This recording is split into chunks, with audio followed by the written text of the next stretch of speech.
By the end of this video, you'll be looking at these shrieking corpses in an entirely different light.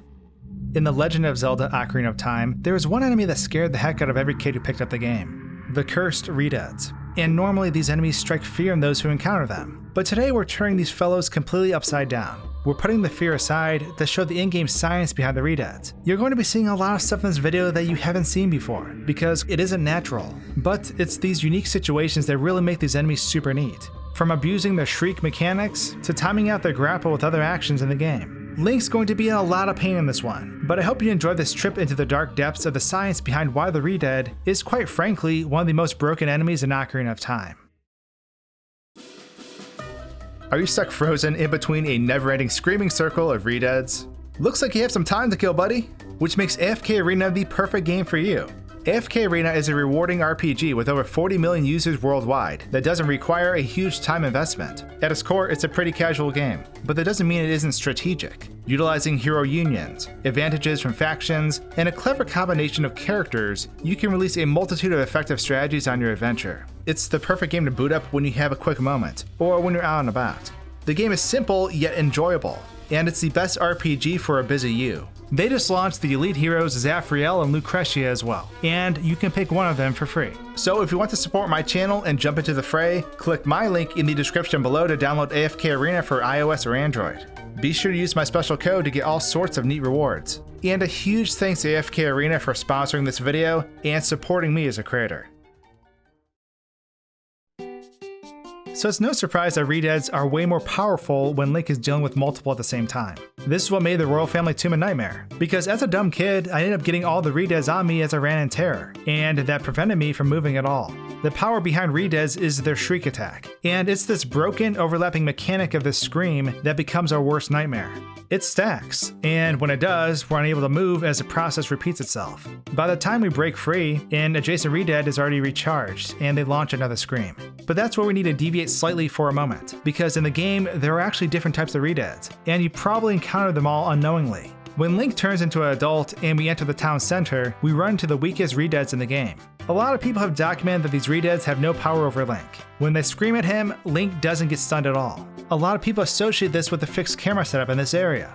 And while the camera actually isn't to blame, these ReDeads were altered so that their scream wouldn't affect Link. Because when Link gets stunned, the camera normally moves to face the ReDead. This town map area is actually just an image projection on basically what boils down to a single color collision map. If the camera was moved out of its spot, things would get weird. Or at least, that was an initial theory. More than likely, the game designers made the ReDeads here special because Link would get stunned over and over if he tried to make it through here. Given how often the player treks back to the Temple of Time, it would have been really annoying. If we load these market ReDeads elsewhere in the game, we can see that Link will never get stunned regardless of how many are shrieking at him. On the flip side, if we substitute these watered down ReDeads with the real deal, Link can get stunned here. But now let's go back to the good old normal ReDeads who can stun you. The ones we basically encounter everywhere. Because now we're diving into our flight test, and creating infinite flight for our boy Link.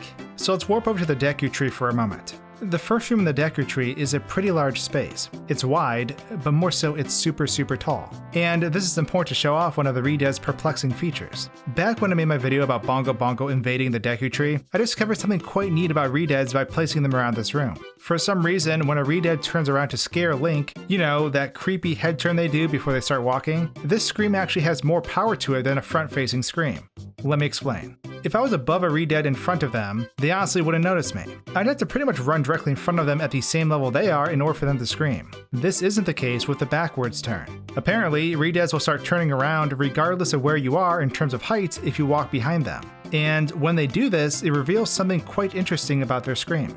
ReDeads will only scream if you're in close proximity in terms of your X and Z values. They have a range where they can see you, but their scream has insane range in terms of Y distance, as in up and down. So you can be startled by ReDeads that are on the ground in the Deku Tree despite being 2 or 3 floors above them. As long as you pass behind them and fall within that trigger range, they will turn around and shriek at you. It's quite bizarre. As you can see, even when jumping, we get stunned in midair and gravity no longer affects us. Which leads us to our next idea.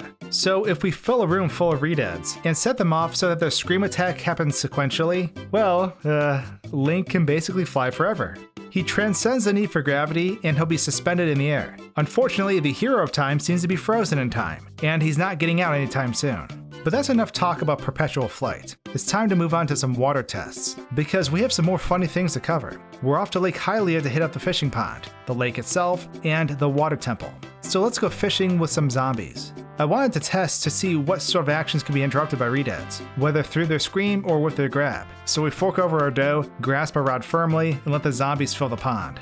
Trying to get an actual cast off while an undead army is howling at you is a bit brutal, but if we spam the B button, we can eventually get one off. Once our line is cast, we're essentially stun-proof. It doesn't affect our ability as an angler, but we can still get chewed on by a ReDead. This doesn't interrupt us while we fish though. Link's determination to catch the smallest fish in the pond shields him like a layer of iron. So while we're flopping around with our lure, Link's screaming in agony while we casually fish. Even if we snag a fish and reel it in, Link will still be screaming for the heavens as our fish gets critiqued by the peanut gallery.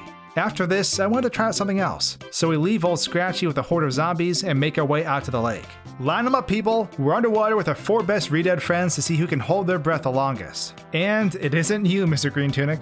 So ReDeads normally can't be found in environments that have submergible water, so I figured I'd take them for a spin at the bottom of the lake. ReDeads cannot grab Link underwater unless he has iron boots on. As soon as they grapple you, they let go. But with iron boots, we get the same above water struggle we normally do.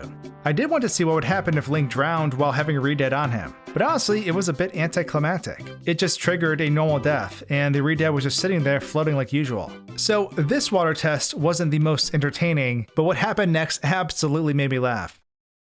So I paid more for a visit. Of course, I brought my zombie brothers along for the ride for the sake of science. I wanted to test our ReDead's capabilities with complex cutscene movements. That may sound confusing, but Morpher has a grapple attack that tosses Link around like a ragdoll before launching him across the room. So how do ReDeads affect this action? First up, we have the scream test, and as hard as I tried, I could not get a ReDead to scream at Link while he's getting grabbed by Morpha. ReDead screams would prevent Morpha from grabbing Link, and so did ReDead's grabbing Link. It was only when Link was unaffected that Morpha could get its attack in. But I wasn't about to give up so easily. So I put ReDeads in the sky, hoping that they would freeze me in place as I was getting tossed around. But the cutscene made it so they never saw Link. However, the stars did align for one moment, and Morpha's grab attack hit Link at the same time that a ReDead's grab attack did. So Link was picked up and the ReDead floated up in the air with him as he got tossed around. The ReDead fell into the water once Link was thrown, but I was happy to get some sort of overlap with the two. So I have one final short stop on a ReDead trip before signing off. Onwards to Lon Lon Ranch. So I wanted to see what would happen if a ReDead were to stun Link while he was moving upon Epona. So I summoned the horde of zombies and rode through the crowd. To no one's surprise, Link was frozen in the air as Epona left him. If Link does not get grabbed by a ReDead, he'll appear back on Epona. But if he does get grabbed, the camera will go to Epona and we can ride her around freely without Link. It's kind of bizarre, honestly. If we repeatedly mash the A button to get free from our #1 ReDead fan, Link will automatically climb back on top of Epona. While Link is off Epona, we can't trigger any loading zones on the map. Trying to leave Lon Lon Ranch through the front entrance will make us reach the void. But we can set up something kind of neat though. If we set up some ReDeads and rush through them full speed by utilizing a carrot, Link will get grabbed by the zombies, but Epona's speed will be fast enough to make her jump the fence to escape the ranch. What you're left with is Epona galloping through the sky because we can't access the warp. It's just a horse and the great beyond. Once we mash the A button, the cutscene will immediately start though. And with that, our experimentation with ReDeads has come to a close. I hope you picked up some useless knowledge today. Go tell your friends about ReDead's scream hitboxes, and I'll see you all in the next video. Cheers.